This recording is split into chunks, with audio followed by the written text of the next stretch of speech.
We're here with the Prime Minister, Anthony Albanese. He's been taking your questions. We've got a binder full of them. We've had hundreds of questions come in across all of our platforms for the Prime Minister. Prime Minister, thank you very much for making the time. This could be like a very long question time. Oh, yes. Hopefully with less yelling at each other, though. That's my hope. Hopefully. More polite. And we've got our first question. It's come in from our blog. It's a question from Peter. And he says, why does Australia impose 1,400 comprehensive sanctions on Russia, but only a few individual sanctions on Israelis? And Gary's also asked, could you please ask why the Australian government was so quick to sanction Russia, but refuses to sanction Israel even after we've seen countless horrific what he's described as war crimes, including starvation? PM, what do you have to say to that? Well, I'll make a few points. One is we have sanctioned Israeli individuals, both people involved with settler violence in the West Bank. We've actually sanctioned ministers in the Israeli government. And when people put forward what essentially is a slogan, sanction now, they need to say sanction what? Or whom and how and what the implications of that are. Can I just ask, sorry, just to quickly check, because Peter has obviously said that there are over 1,000 comprehensive sanctions on Russia. Comparatively, how many are there on Israeli officials? Well, there are global sanctions on Russia. I doubt whether that figure of 1,400 individuals, that is probably the whole. Russia is an authoritarian regime, of course, and that is probably the oligarchs and others. We don't have a great trading relationship with Russia, but the world has put pressure on Russia. Israel is a democracy. People in Israel have very different views across a diverse range of opinions. We've seen the largest demonstrations about actions of the Israeli government have actually been in Israel, not here in Australia. That stands in stark contrast with Russia, where the leading opposition figure no longer is an opposition figure because in suspicious circumstances he lost his life. Can I just ask as well, because obviously there is international pressure now mounting on Israel, but it seems to be having a fairly limited effect. So leaders like yourself have criticised them, but also the International Criminal Court has accused that country's Prime Minister of very serious war crimes. He denies those allegations. At what point will you try to put more pressure on the United States rather than Israel, given that none of this really seems to be changing their actions? Well, it's not up to us to put pressure on the United States. It is up to us to state what Australia's position is very clearly. And Australia's position has been to call for ceasefire, to call for the release of hostages, to call for a two-state solution in the long term, and to engage constructively with that. The right of Israel to continue to exist with security and safety, but also the right of Palestinians to have their legitimate aspirations for their own state to be realised. And we're engaged constructively with France, with the United Kingdom, with Canada, with other nations as well in the discussions which have been taking place. We have released statement after statement about the need for a ceasefire. We've voted that way at the United Nations. We've also released joint statements, whether it be myself, the Prime Minister of Canada and New Zealand on a number of occasions, or whether it be combining with other countries as well about specific incidents. And just on those specific actions, because this is one of the themes that's really come through in these hundreds of questions that we've gotten, is a real frustration that none of that seems to be effective at the moment or working. Because Australia, as I've said, as much as people would like to think that somehow the Australian government can change the actions of the Israeli government, it is difficult to see how we are a major player in the Middle East. The truth is we're not. The truth is we don't have substantial economic relations. The truth is we don't supply weapons to Israel, in spite of some of the rhetoric that has been around about that. And the truth is what we do have is a voice, and I have used that voice whether it be directly in discussions with Prime Minister Netanyahu, President Herzog. We haven't been shy about coming forward about Australia's views and the need for the solution, the need for a ceasefire, the release of hostages, but also justice for Palestinians to be achieved. Can I just ask, because you mentioned what you described as rhetoric on weapons trading. I understand that obviously the government has said that we supply non-lethal parts. If those parts are then used to, to a lethal weapon, what do you make of that argument? This is a nonsense, and what it does is it denies agency to the Israeli government. It essentially denies them the ownership of what their actions are. There is an aircraft, the F-35. That is, Australia has the F-35 aircraft, as do a range of countries around the world. The supply chain is 16 or 17 countries built in the United States. In the United States, not in Israel. We rely upon that aircraft, as do 16 or 17 other countries with contracts for the construction with the airline or the aircraft manufacturers. That is what Australia participates in, and I think, quite frankly, the idea that that somehow is supplying weapons is absurd. What it would do, were Australia to withdraw from that, is to withdraw from participation with those 16 or 17 countries that are involved in that supply chain issue. So I think that one of the things that we need to do here in Australia very firmly is to turn down the heat on the debate, to stop looking for ways to divide Australians. And one of the things that my government is proud to have done is to speak out against inappropriate actions, whether it be Hamas with the October 7 atrocities, whether it be the Palestinian Authority with their failure to have democratic processes and some of the issues which are there as well on governance, or whether it be Israel with its ongoing attack on Gaza that we have said is not a plan for peace, it is just a military action that is taking place. And we've continued to speak out on that. And it doesn't assist the peace process or Palestinians for people who are advocates to try to suggest somehow that the Australian government is a participant in this. And I don't understand, I understand politically why people have tried to secure a political advantage in this, but it doesn't achieve anything on a path forward to peace, which is what my government has been very focused on. Well, thank you for addressing that, because that was something we got a lot of questions about. And thank you very much, Peter, for sending in your question on our blog. And if you're joining us on the blog or on Instagram or on TikTok, thank you very much. As you've probably guessed, our guest is the Prime Minister Anthony Albanese. He's here answering your questions. So moving on to a very different topic on TikTok from Long John. Thank you, Long John, for sending in your question. He says, when will you stop giving subsidies to companies who make billions from our assets and make them pay the full petroleum resource rent tax?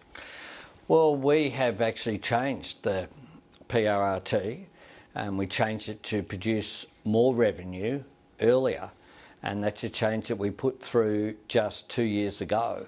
But to be very clear about our resource sector produces enormous revenue for Australia that goes into education, goes into hospitals, that employs many thousands of Australians as well, who pay their income tax as well and contribute to our national economy. A great source of the wealth of this country has been the resources that we have. We are making sure that as we advance forward, we take advantage of the new resources that will power the world in this century, such as critical minerals and rare earths as well. Just on that, because we obviously, in these questions as well, there was a lot of questions about the PRRT, there was a lot of questions about gas, and people saying that countries like Norway have a very similar system to the PRRT and make a lot more money off it. Is Australia willing to adopt a similar approach to Norway? Are we willing to try and make more money off the PRRT? Well, what we're not willing to do is to create sovereign risk. And when business has investment, those decisions that have been made by past governments, you can't just revisit and to create those issues. But there is enormous wealth created from our resources sector. I understand that the shortcut is that some people would like those resources to not exist. That's the truth. And the argument for some of those is about PRRT, but it's really about wanting to just stop those industries, which would be a franker way of people putting forward their argument.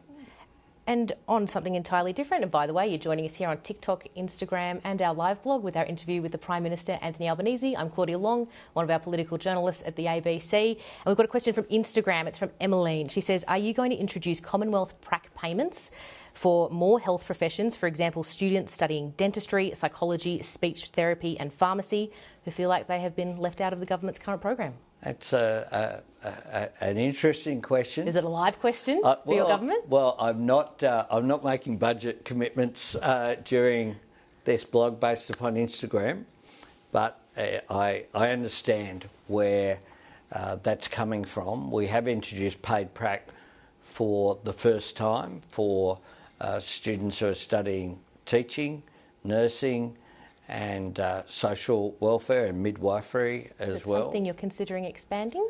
When these suggestions always come in, and we're up for suggestions, but they'll feed into our budget processes.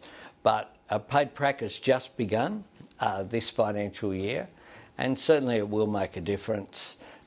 We will see how it goes with areas like teaching and nursing that are in such strong shortage of supply when it comes to labour shortages. Thank you very much for your question, Emmeline. Thank you for joining us here on TikTok, Instagram and the ABC live blog. You're here with Anthony Albanese, the Prime Minister of Australia. He's probably guessed that he's here with us, in fact. And I'm Claudia Long, one of our politics journalists. And our next question is from Instagram, from Sun Lover. When will the childcare subsidy be amended to allow for co-working spaces with childcare, for payments to grandparents, nannies and other options to allow parental choice and continuity of care? Is that something you're open to, Prime Minister? That would be a very big change to the system, and it has been suggested by some essentially that parents be paid to look after their children, which is what it's suggesting, family members. That would be a very big call. It's not just an economic call in terms of cost, but it also is a very different way of looking at the way that families operate. They operate in a way in which you care for your children because you love them and because of what you get from it. It's not necessarily... Sounding like this is not necessarily something you've got on your agenda at the moment then, in that case. Well, it would be a very big call, and I understand where people are coming from with that, and we certainly respect choice, and families are diverse and different and they'll choose different ways, but that would be a very big impost on the Commonwealth, on the taxpayer. Someone has to pay for it, and it would change the dynamic, I think, of the way that families operate, and the implications behind that could be taken in quite a few other directions as well. We've got a few more questions for you. I promise we'll try and get through them quickly. I know you've got a lot of places to be. So thank you very much for joining us here on TikTok and Instagram with ABC News. And the Prime Minister is here with us taking your questions. Our next one is from TikTok, from Ali Flanders. She's asked, why don't we give domestic violence victims an exemption when it comes to accessing the first homeowner scheme? She says in many cases it's women fleeing their homes with kids and they then struggle with employment while their perpetrator keeps their home, but the victim isn't offered any support to buy again for 10 years. Prime Minister, would you consider that kind of exemption? Look, that's the first time I've had that suggestion, and that's something that I'll speak with the Minister about. Tanya Plibersek is very passionate about domestic violence issues. It's one of the things that brought her into political life.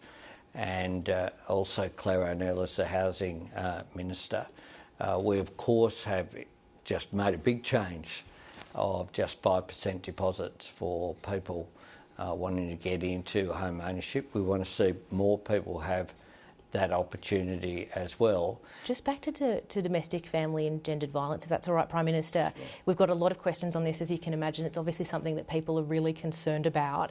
The government's own rapid review on how to prevent violence against women and children actually recommended a ban on gambling ads and restrictions on late night alcohol delivery. Yes or no, will you ban gambling ads? Well, we don't make policy on the run. Respectfully, I just ask, on the run, there's been multiple inquiries into this by experts. We have done more to reduce gambling harm than any government in history. What we have done is things like the Bet Stop Register, which has been very successful in stopping problem gambling. What we know is that people having a punt on the horses on Saturday isn't the problem. The problem is the small number of people who are attracted to problem gambling, and poker machines are overwhelmingly the largest problem area. Can we just flip this on its head for a second then? You've had this expert review say that this is necessary. There was, of course, the inquiry here in the Parliament that called for this. If that's the expert advice, what's stopping you from doing this? What is in your mind, I guess, preventing this action? What's in our mind is practicalities of whether people just go offshore, then there's no revenue at all. They engage in gambling with no revenue coming back at all, and it doesn't solve the problem. These things are complex with technology today, and we have been examining a range of areas. We have made changes such as not being able to use your credit card online, being engaged in those areas, the Bet Stop program as well.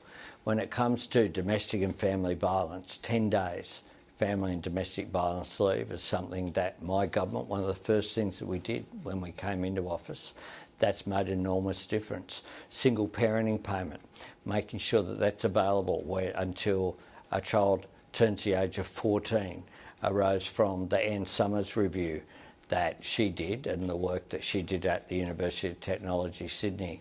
A range of changes, a $4 billion program we have for family and domestic violence, including prevention measures, including housing measures. Part of the Housing Australia Future Fund is a stream of funding to create housing so that people have somewhere to go as well.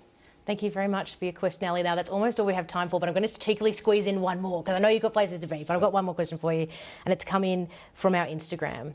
And it's fair to say, PM, that obviously your stances on a lot of things have probably changed a fair bit since you're a teenager and a young man. What do you think young Anthony Albanese would think of who you've become as Prime Minister and what you're doing today? I think they'd be proud that my government works very hard to make a difference each and every day. And if you look at the difference we're making across the economy, we've got real wages growing, we've got inflation going down, interest rates falling. That's making a difference to people's living standards who have been doing it tough through COVID and then with global inflation. The work that we're doing on public housing, we've committed more to housing than any government in Australia's history.